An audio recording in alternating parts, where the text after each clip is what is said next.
Bonjour à tous, bienvenue sur Prajna.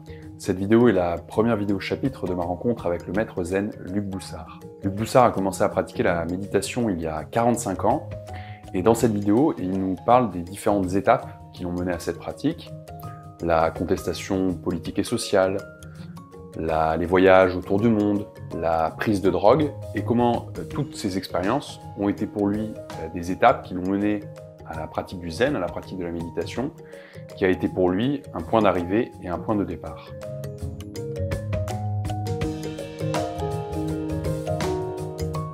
Moi, je sors d'un passé de rébellion ouverte. J'ai été élevé dans des institutions, des pensionnats religieux. Je me suis heurté au système très tôt. J'ai été viré de je ne sais pas combien d'établissements. Et j'ai pris le chemin de la rébellion. Je me suis engagé dans des mouvements politiques. Tout ça a fini par tourner un peu vinaigre. J'y croyais de moins en moins, surtout après les événements de 68, dans les années 70. Et j'ai tourné toute cette énergie vers le voyage. Donc j'ai passé pas loin de 10 ans à voyager sur la route, un peu en vagabond.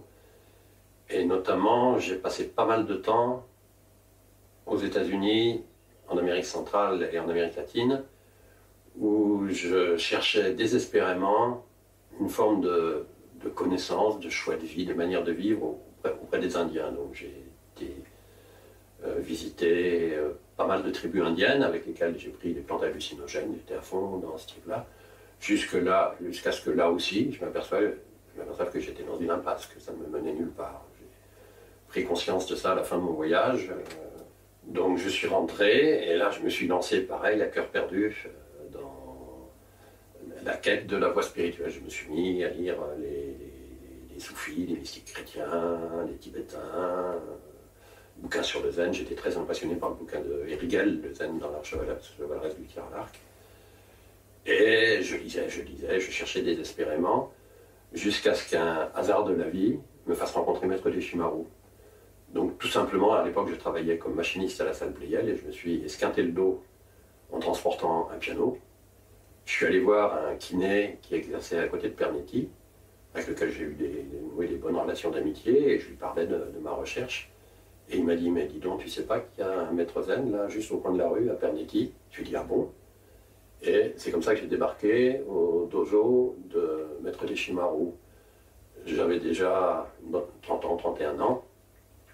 Et d'une certaine façon, c'est une très bonne chose que je ne l'ai pas rencontré avant. Parce qu'avant, j'étais dans un tel état d'esprit rebelle que je me serais sauvé à toutes jambes au bout d'une séance. Tandis que là, j'étais beaucoup plus ouvert, beaucoup plus disponible. Et Maître Deshimaru m'a immédiatement attrapé l'esprit, attrapé le cœur.